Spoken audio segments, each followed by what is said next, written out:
with happiness. And what I'm going to read is just the first 2 pages. Lately, I've begun to think more than I used to about happiness.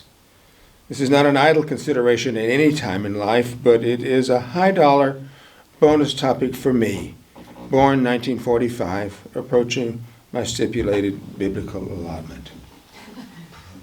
Being an historical Presbyterian, not attending, not believing like most Presbyterians, I've passed easily through life observing a version of happiness old Knox himself might have approved, walking the fine line between the twinned injunctions that say, whatever doesn't kill you makes you stronger, and happiness is whatever is not bludgeoning unhappiness.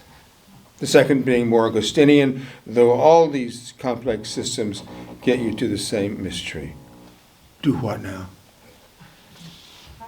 This median path has worked fairly well through most situations life has flung my way, a gradual, sometimes unnoticed succession through time without anything great happening, though nothing unsurvivable, and most of it quite okay.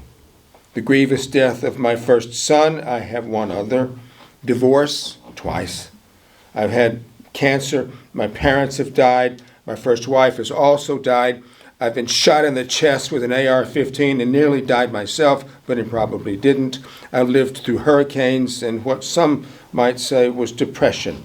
It was mild, if it was depression at all. Nothing, however, has sent me spiraling to the bottom, so that cashing in my own chips seemed like a good idea. Much quite good contemporary literature, which I read in bed, and if I angle the page right, is about just such matters, with happiness ever elusive, but still the goal. And yet, I'm not sure if happiness is the most important state for us all to aspire to. There are statistics on these subjects, graduate degrees, fields of study offering grants, a think tank at UCLA. Happiness apparently declines in most adults through their 30s and 40s, bottoming out in the early 50s, then sometimes starting up again in the 70s, though it's not a sure thing. Knowing what you fear in life may be a more useful measure and skill set. When asked by an interviewer, do you feel you could have been happier in life?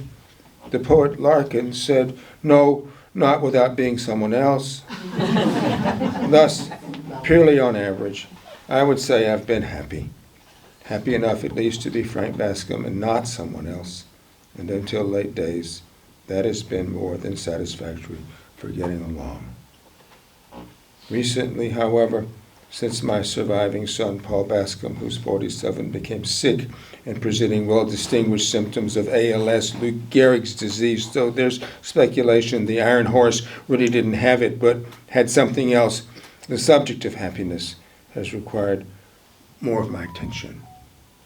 That's all.